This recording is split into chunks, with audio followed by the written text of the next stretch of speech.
Bienvenidos al último episodio de Puente Atlántico de la temporada.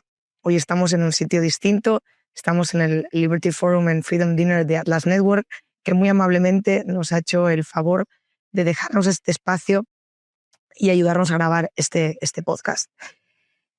Hoy vamos a hablar de un tema que atraviesa la política internacional de arriba abajo.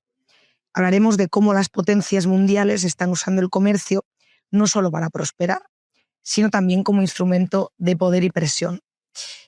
El uso del comercio como arma geopolítica no es nuevo, lo que cambia es su escala. Recientemente, en un artículo de Foreign Affairs, Farrell y Newman, en su artículo de Weaponized World Economy, comentaban, ¿no?, cómo hemos pasado de una interdependencia dominada por Estados Unidos a una interdependencia armada, ¿no?, una weaponized interdependencia, donde otros también controlan y activan cuellos de botellas en finanzas, datos y tecnología. Para hablar de todo esto, hoy tenemos el placer de tener con nosotros a Roberto Salinas. Él es Senior Fellow de Atlas Network para América Latina, es presidente de Alamos Alliance, que es un simposio económico-político que se celebra anualmente en Álamos, en el estado de Sonora, México, y director de Relaciones Internacionales en la Universidad de la Libertad en la Ciudad de México. Bienvenido, Roberto, y muchísimas gracias por estar aquí. Y un placer y un privilegio estar aquí contigo en este gran foro. Bien, pues para situarnos, ¿no?, no podemos hacer un repaso a lo largo de la historia, entonces vamos a tomar los últimos años para entender qué está ocurriendo hoy. La pandemia, de alguna forma, acelera un cambio profundo, ¿no?, en el comercio. El comercio mundial se empieza a utilizar más allá de para proteger la industria o para hacer prosperar a un país, para proyectar poder, ¿no?, incluso para chantajear, según la Organización Mundial del Comercio. Desde 2019 las medidas comerciales con fines geopolíticos se han multiplicado. Hoy, ¿no?, hace unos días revisaba datos del G20, ¿no?, y Estados Unidos en el 2025, 51% de las medidas comerciales que ha tomado las ha justificado por motivos de seguridad nacional, autonomía, estrategia, ¿no?, y el 30% de las medidas que ha tomado China. Me gustaría preguntarte, lo primero de todo, es ¿cuándo crees que se empezó a romper el consenso del comercio internacional liberal, ¿no?, del respeto a las normas internacionales, del cierto prestigio de la Organización Mundial del Comercio, y si estamos a tiempo de hacer algo al respecto? Sí, bueno, es una gran pregunta. Yo creo que hay varios factores que influyen, pero podemos mencionar dos o tres que confluyen a la misma vez. Uno de ellos tiene que ver con un cierto desgaste de lo que fue el proceso de globalización, donde vimos cambios de paradigma realmente, ¿no? La forma en que China, por ejemplo, se inmersó dentro del comercio mundial y se convirtió en un jugador tan importante en tan poco tiempo. Además, la integración de cadenas productivas que rebasan fronteras y que empieza a despertar ciertas sensibilidades nacionalistas, no tan solo en Estados Unidos, sino en todo el mundo. Ciertamente en tu país lo hemos visto, en España, en toda Europa, en Asia, en otros lugares. Es lo que Shannon O'Neill ha llamado cómo vamos de un proceso de globalización a uno que podríamos denominar regionalización, donde se empiezan a conformar grandes bloques con sus propias identidades, entre comillas. Entonces, ese es un factor. El segundo factor es que esto confluye con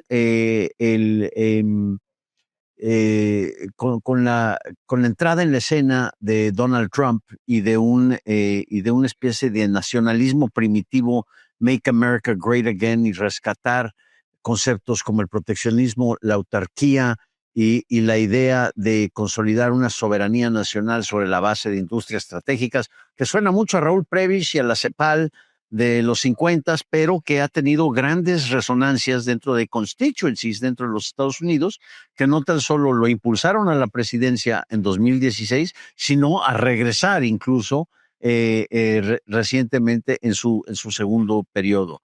Y es algo que ha sido muy potente porque ciertamente Donald Trump en su segunda administración ha citado la seguridad nacional y el futuro de la seguridad nacional en los Estados Unidos para toda una serie de órdenes ejecutivas que unos dirían, bueno, pues ¿qué tiene que ver un arancel a Groenlandia con la seguridad nacional de Estados Unidos?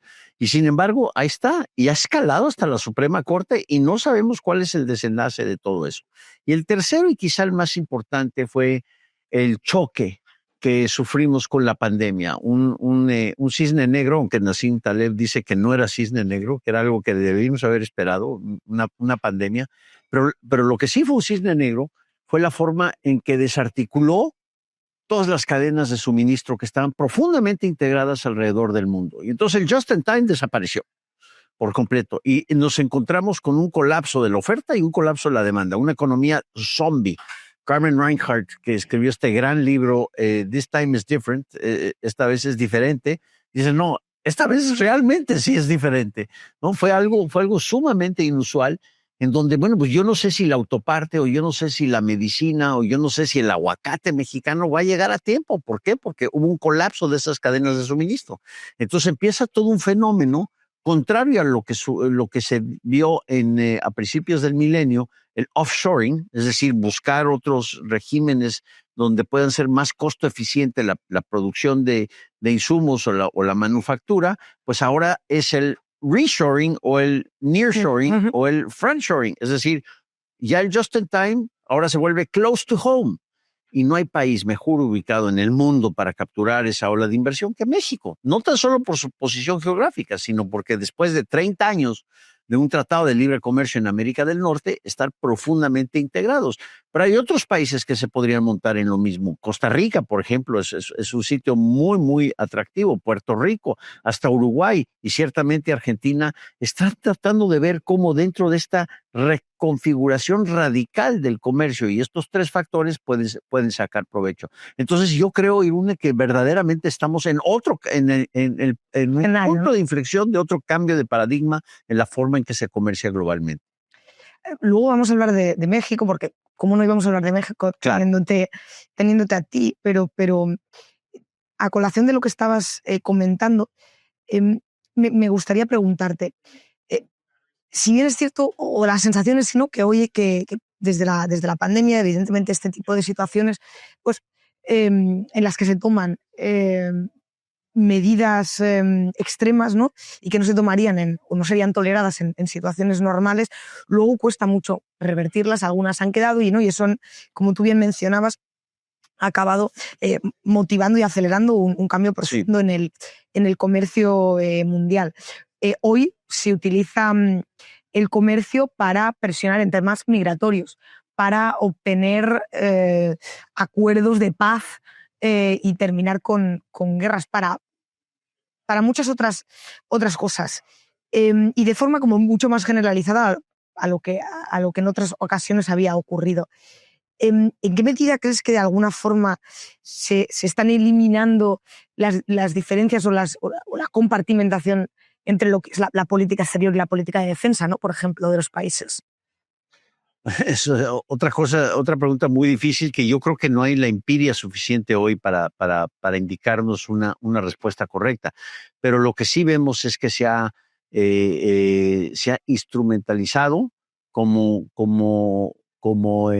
instrumento de guerra, valga la redundancia, es decir, weaponized, como dicen en inglés, a los aranceles y a la política comercial.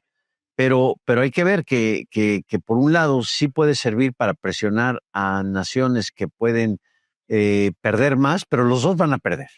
Es decir, si tú aprietas una parte de una cadena de suministro con un arancel, le va a afectar absolutamente a toda la cadena de suministro. Entonces, decir que le vamos a poner aranceles de 150% a China, pues le va a doler mucho a China, pero también a los Estados Unidos. Y es como decir, pues yo me voy a dar un balazo en el pie y los otros, a ver, ojalá que respondan amputándose la pierna. Los dos vamos a perder. Entonces es un juego sumamente peligroso y además que está jugando con la vida de varios individuos. Sin embargo, pues vamos a ver cuál es el desenlace de todo esto y si realmente es un instrumento, como dicen algunos de los que favorecen este tipo de geopolítica comercial, ¿no? Parece contradictorio el término, por eso utilizar el comercio exterior claro, como instrumento geopolítico. Vamos a ver cuál es el desenlace, porque si te obliga a sentarte sobre la mesa a negociar un acuerdo que favorece más, digamos, a los Estados Unidos o a ciertos bloques comerciales, pues igual el desenlace puede ser un desenlace, si no feliz, por lo menos menos malo, del que sería si tuviéramos barreras arancelarias que desmonten todo este proceso de globalización que empezamos a ver al inicio del milenio. Me resulta paradójico que pese a todo esto que estamos comentando, el comercio mundial sigue siendo en promedio más libre que nunca, ¿no? Los aranceles siguen estando por debajo de la media histórica y de momentos en los que estuvieron muy, muy altos. Hoy la Organización Mundial del Comercio registra más de 370 acuerdos comerciales en vigor entre países. Pero, sin embargo, ¿no? el otro día también cuando estudiaba un poco para preparar esta entrevista, me daba cuenta de que, por ejemplo, en los últimos años lo que ha cambiado es el tipo de instrumento proteccionista usado, ¿no? Si bien, evidentemente, durante la pandemia lo que vimos es, y también lo vimos en Estados Unidos, un aumento del proteccionismo más en el lado de los subsidios, ¿no? De la protección a la industria, hoy claramente es el arancel, ¿no? el que gana. Y me gustaría preguntarte que por qué crees que los aranceles generan tanta alarma simbólica y hay otras políticas igualmente proteccionistas, como puede ser la subvención a un sector considerado, ¿no? estratégico, no tanto.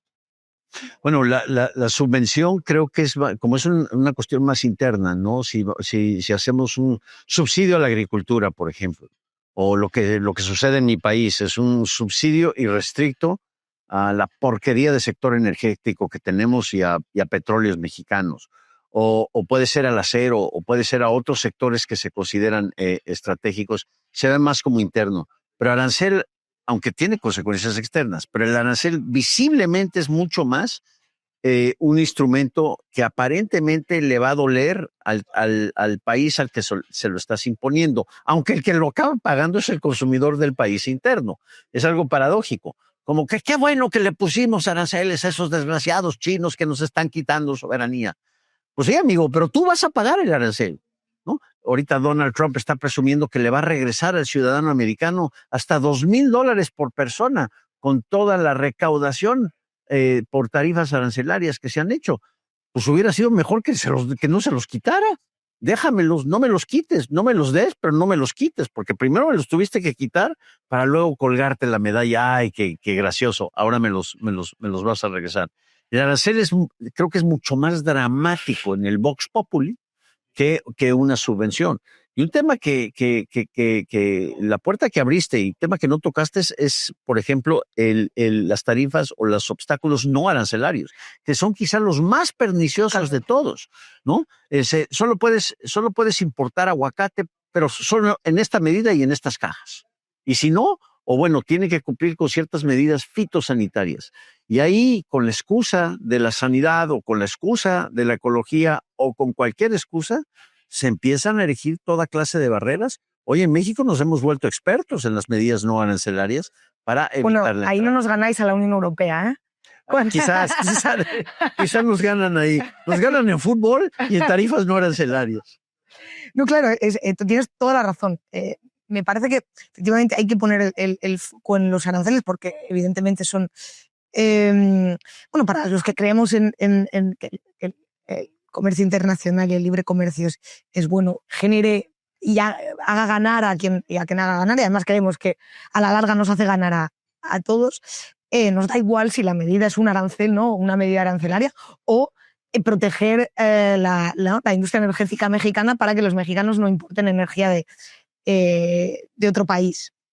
Sin embargo, es cierto que esta narrativa es que estamos demasiado expuestos, ¿no? Si tenemos las cadenas de suministro demasiado fragmentadas o que dependen de países, digamos, menos fiables, estamos demasiado expuestos, ¿no? ¿Qué le ha pasado a la Unión Europea, ¿no? Con el gas ruso?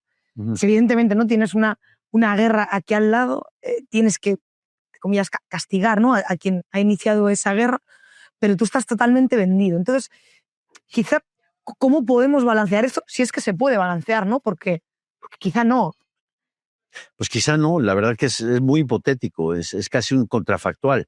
En México vivimos una situación muy similar a la de Europa con Rusia, porque dependemos enormemente del suministro de gas natural, que es quizá el insumo de los 2 o 3 más importantes hoy en día, ¿sí? En el futuro va a ser la electricidad. El insumo energético es absolutamente fundamental. Electricidad que sea confiable y que sea competitiva. Y para eso necesitas gas natural. Y gas natural hay en abundancia y lo que le sigue en el estado de Texas. Pero ¿qué tal si un día nos deciden apagar la válvula? ¿Sí? Se suena fácil. Tendría que ser todo un proceso jurídico porque al final del día son empresas privadas las que suministran el gas y no puede ser una orden ejecutiva o no puede haber un Putin-like, ¿no? Alguien como Putin que llega y dé la orden y se le acabó el gas. Pero puede suceder y eso, o sea, paralizaría por completo a lo que es la economía mexicana y todas esas cadenas de suministro que ya están integradas en América del Norte. Así que de repente, pues sí, uno piensa, caray, pues ¿por qué no puede tener México su propio gas? En las épocas de López Obrador se habló de que vamos a make Pemex great again, ¿no? El rescate de la soberanía nacional para ser autosuficientes en el consumo de gasolina. No vamos a exportar gasolina, que es una de las cosas más idiotas que yo he escuchado en el sentido de perfecto idiota latinoamericano. Bueno, esta es una de las idioteces campeonas que he escuchado, porque al final del día este nacionalismo que arroba las industrias estratégicas es quizá una de las cosas más dañinas que hemos visto. Y es triste ver cómo el resurgimiento de conceptos de autarquía y de autosuficiencia, si los llevamos hasta nuestras últimas consecuencias, pues caray, entonces todos vamos a hacer todo, pero nosotros mismos. Y nos vamos a morir como en 48 horas si hacemos eso, si no dependemos una persona de la otra. Pero al final del día, creo que esta mezcla de nacionalismo con las industrias, los que hoy son industrias estratégicas, que no lo van a hacer en el mañana, eso es parte del juego que estamos viendo en este proceso de regionalización. Antes de entrar ya en la segunda parte y hablar de México, tengo una última pregunta, quizá para cerrar esta parte, no sé si de forma más optimista, pero por lo menos con un mensaje, ¿no? En un mundo, además, tú ahora lo estabas comentando, en el que cada vez se habla más de soberanía económica, de proteger lo nuestro, de encerrarnos. Desde una óptica liberal, ¿cómo podemos responder también sin caer en la ingenuidad de que comerciar, simplemente comerciar, ¿no?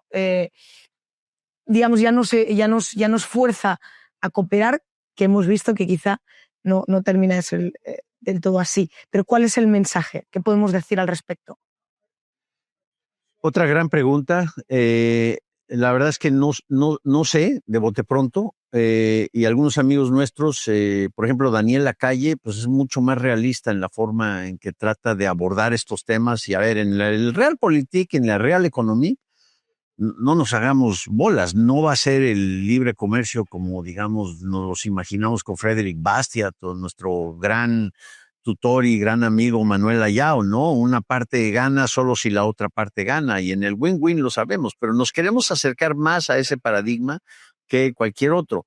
Y por lo menos en el caso de México sí veo un ejemplo de que hace 30 años los debates en México eran, híjoles, el pez grande se va a comer al pez chico, nos van a hacer pedazos esos gringos.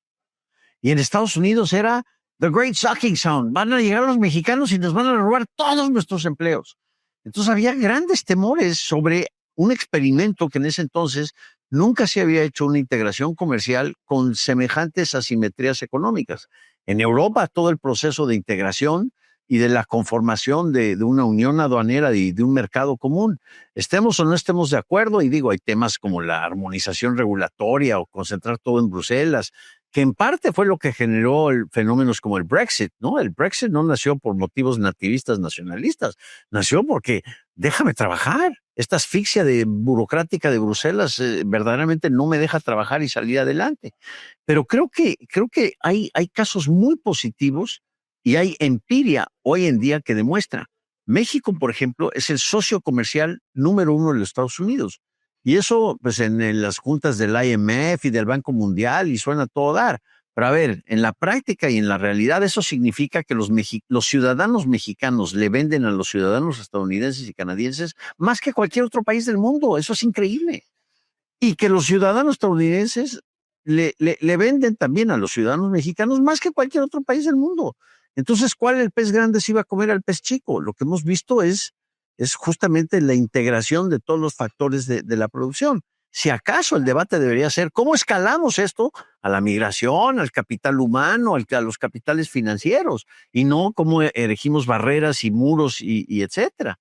Pero bueno, eso es yo creo que es evidencia ahí que está muy clara de que sí hay un camino a seguir y que sí se puede comerciar a pesar de profundas asimetrías económicas.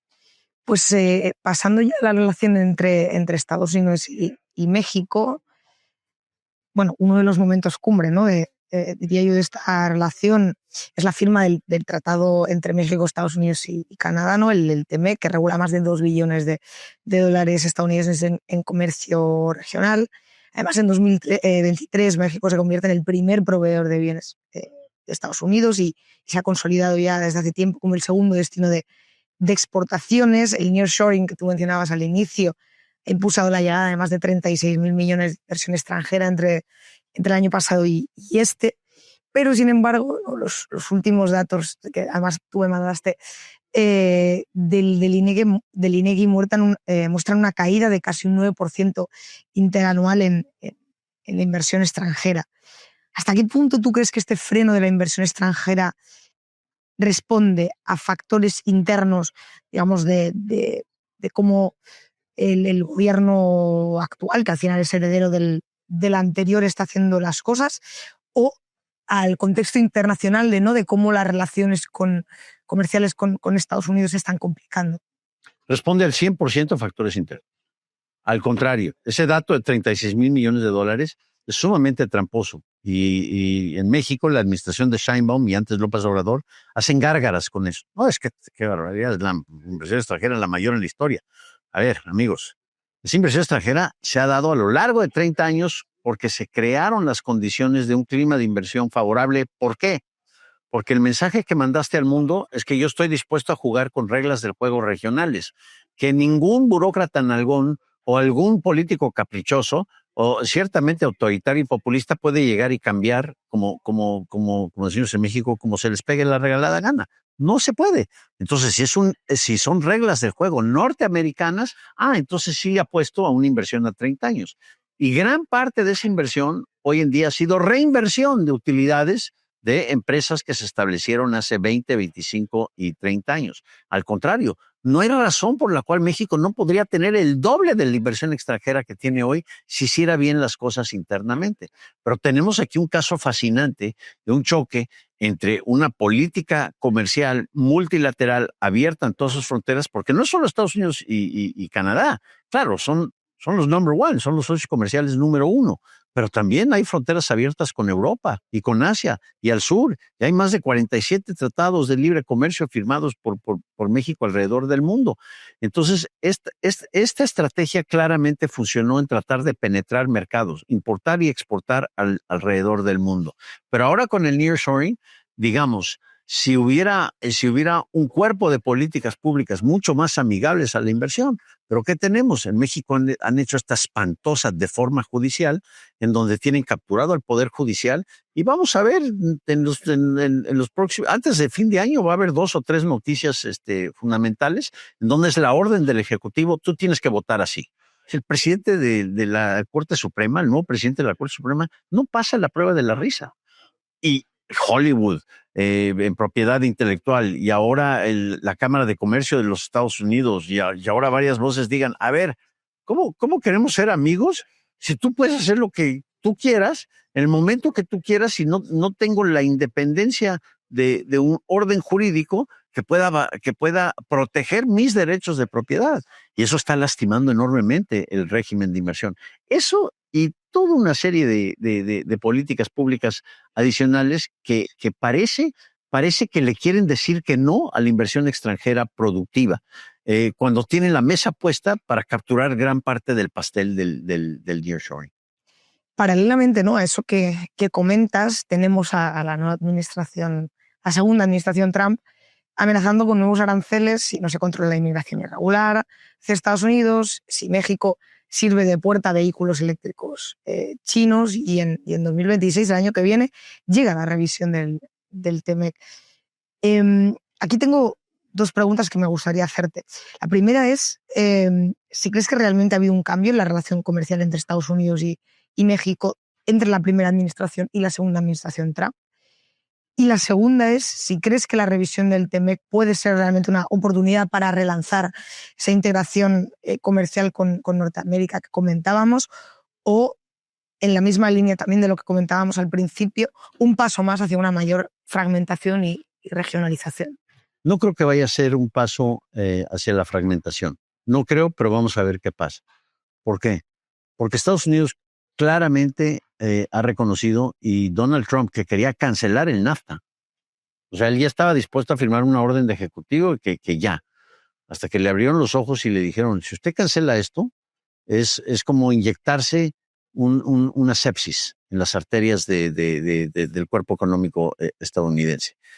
¿Por qué? Por la integración de cadenas de suministro que van desde Alaska hasta Tuxtla Gutiérrez en México. O sea, del punto norte mayor en América del Norte hasta el sur, tenemos un mapamundi geoeconómico de profunda integración, cosa que en México no logramos comunicar bien durante todos estos años. En buena parte es nuestra culpa, pero es un socio estratégico fundamental si realmente queremos, si nos vamos a regionalizar, pues caray, América del Norte sería el bloque regional más rico y más competitivo del mundo. Y México es una parte fundamental de eso. Entonces yo creo que cualquier revisión va a ser en la dirección de una mayor integración, pero bajo diferentes reglas del juego. No va a ser diálogo, no va a ser conversación. Va a ser, tú vas a hacer lo que yo te dije. Para algunos en México decimos, bueno, pues eso implica pérdida de soberanía, pero implica quizá rescatar la deconstrucción institucional que hemos estado viendo en México durante los últimos 6 años. Porque claramente cualquiera que Samsung ahorita le quieren cobrar a la empresa Samsung, le quieren cobrar, como importa y exporta, le quieren cobrar impuesto al valor agregado 2, 3, 4 veces y retroactivamente. Como usted lo ha estado haciendo los últimos 20 años, entonces retroactivamente. Eso equivale a expropiar todo Samsung, ¿no? Y le están haciendo esto a varias empresas.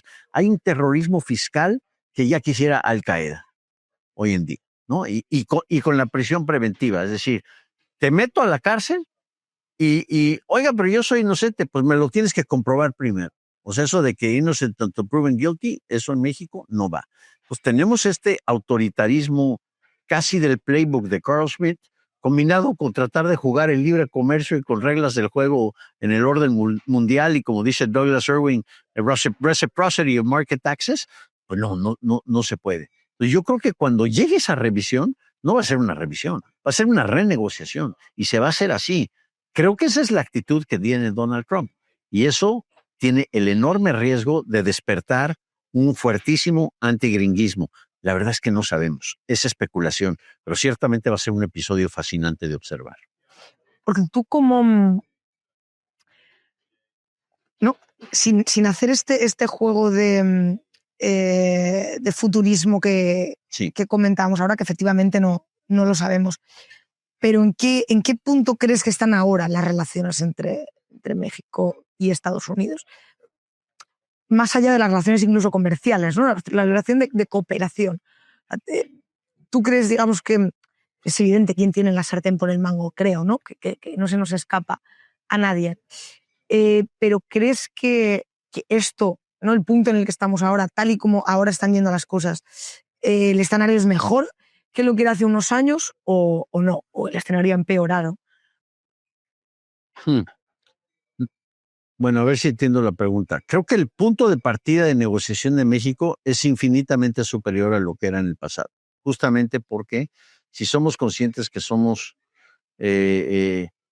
nosotros sabemos que ellos saben que nosotros sabemos que son muy importantes para Estados Unidos, ¿no? Que México es muy importante, es absolutamente clave para Estados Unidos. No creo que el equipo y el capital humano que se ha conformado por parte de la administración de Sheinbaum esté a la altura de las necesidades y de la fuerte confrontación que se viene en la renegociación. Y no lo digo porque sean incompetentes, simplemente porque no se están dejando ayudar. Hay gente extraordinaria que con mucho gusto y ciertamente para proteger un gran legado y un gran cambio de paradigma, estarían más que dispuestos a acompañar a Marcelo Ebrard y a su equipo, a Roberto Velasco, el subsecretario para América del Norte. Son ellos dos solitos y Juan Ramón de la Fuente, que ni siquiera entiende bien el tema del comercio internacional. ¿Pero dónde está Herminio Blanco, Fernando Salas, Luis de la Calle? Todo ese gran equipo que estaría más que dispuesto a decir, a ver, señores, déjense ayudar, aquí estamos para que les ayuden, miren, van a buscar aquí y van a buscar acá, y este es el espacio de negociación y hay que saber cuándo de plano decir sí, ya firmemos. Esa expertise que existe y que además asesoran a varios otros gobiernos del mundo en la materia, no lo está aprovechando debidamente Claudia Sheinbaum. Entonces, es otra buena pregunta, pero otra vez creo que mucho más una hipótesis de lo que puede pasar. Ciertamente la condición que tenemos hoy versus la que teníamos incluso hace 10 años es infinitamente superior como punto de partida para negociación. Y si te parece bien, para terminar ya la entrevista, que además vamos perfectos de tiempo, tú mismo lo has mencionado, México tiene una situación privilegiada, ¿no?, en el mundo. Sí. Comparte lengua y cultura con una comunidad de consumidores amplísima, ¿no?, de 500 millones de personas en el mundo, tiene una frontera enorme con un país que es la primera potencia mundial. ¿Qué tiene que hacer México para aprovechar bien esa posición y para, digamos, prosperar mucho más de lo que está haciendo, ¿no? Tú mencionabas, ¿no?, para duplicar esa inversión extranjera productiva, para integrarse todavía más con sus vecinos, para abrir todavía más puertas a otras partes del mundo. ¿Qué debe hacer México? No, es fascinante la pregunta. Hay muchísimo que se podría hacer. Yo del punto de vista interno, enfocaría 3 elementos fundamentales, que es inversión en capital físico, es decir, en infraestructura, puertos, aeropuertos, gasoductos, Irún. En vez de ese estupidísimo Tren Maya que hicimos en la Riviera Maya, que no sirve para nada, ¿no? Y que es más rápido tomarse un bus de Chetumal a Mérida que tomarse el Tren Maya, y está vacío y nunca va a ser rentable. Pues mucho mejor parar eso y la inversión, el dinero bueno al malo que le estás tirando hoy en día, hacer inversiones y hacer toda una inversión en lo que son la infraestructura de gasoductos que le urge a la zona sur-sureste en México. Repito, carreteras, puentes, aeropuertos, esa infraestructura. Y hay casos verdaderamente extraordinarios. Hay un puente transfronterizo entre Tijuana y San Diego, por ejemplo, en donde uno paga, no sé, $10, le mandan un código QR, todo es reconocimiento facial, te hacen un FBI background check prácticamente y puede transitar la gente libremente. Y si los habitantes de San Diego quieren tomarse un vuelo a Japón, pues pagan, cruzan el puente, toman un Uber o un taxi al aeropuerto de Tijuana y de ahí se vuelan a Japón. O sea, en vez de construir un nuevo aeropuerto, construyeron un puente.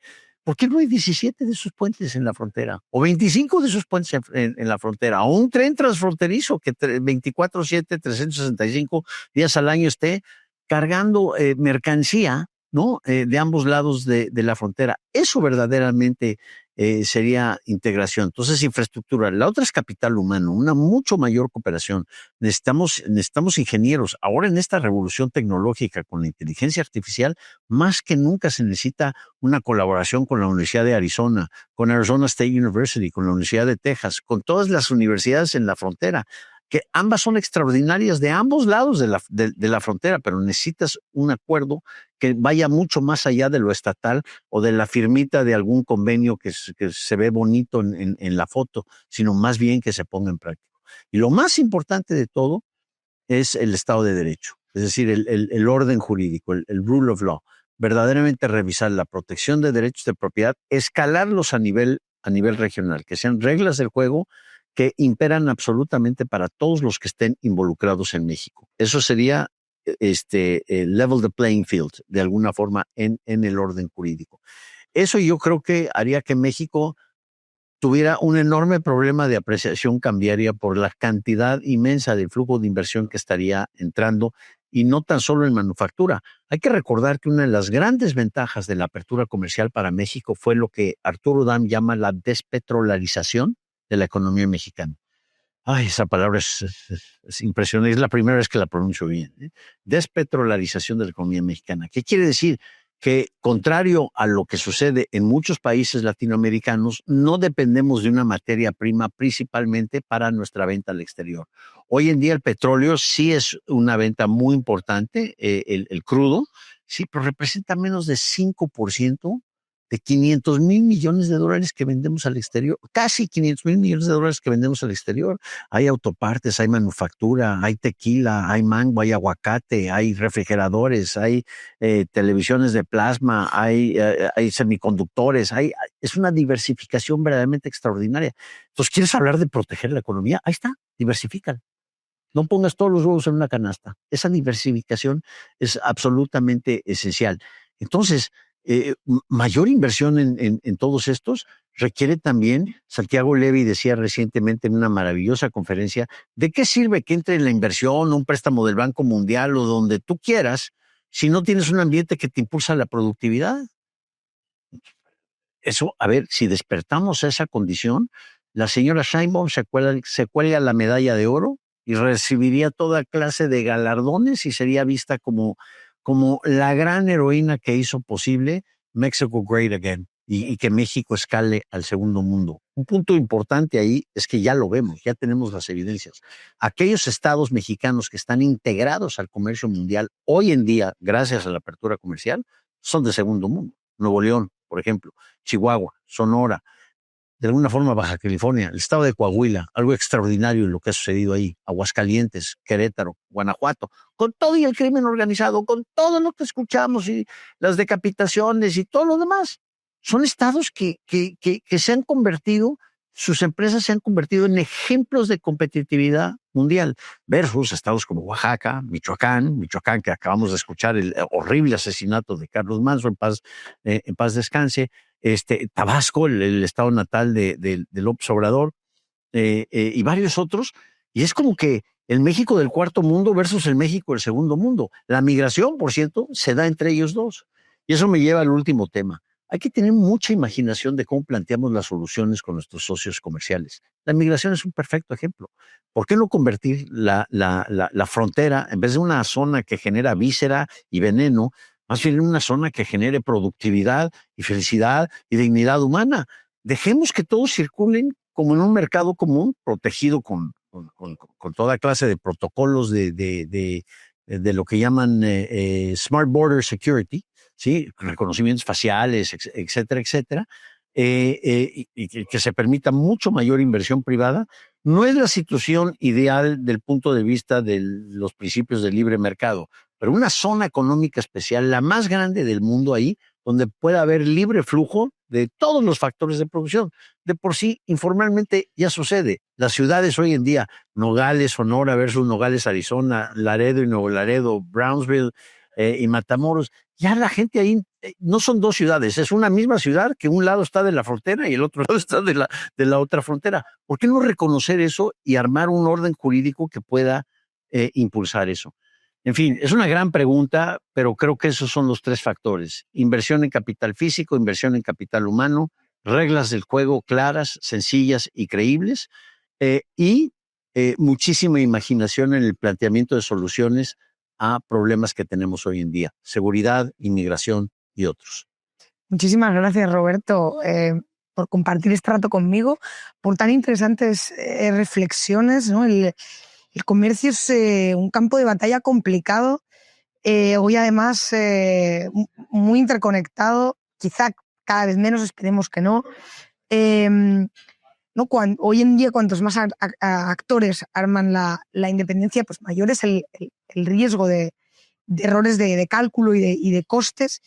Y como bien decías, ¿no? Si queremos crecimiento y seguridad, toca redibujar reglas, reconstruir capacidades, cooperar en aquello que de verdad importa y pensar en qué es lo más beneficioso a la larga para todos. Así que, bueno, tendremos que ver qué ocurre. Efectivamente no podemos hacer mucha ciencia ficción, pero yo creo que por lo menos esta entrevista deja ahí unas buenas reflexiones para quien esté pensando estos temas, que pueda estirar algunos hilos. Y nuevamente, muchísimas gracias a Atlas Network por ayudarnos con esto, por darnos la oportunidad de grabar aquí la entrevista, y a vosotros que nos estáis viendo, también gracias por seguirnos hasta aquí. Y ya sabéis, si os gusta esto que hacemos, hacednoslo saber y continuaremos. Ciertamente nos da excusa para poder hacer esto nuevamente en 1 o 2 años y a ver qué pasó. Muchas gracias, Irún.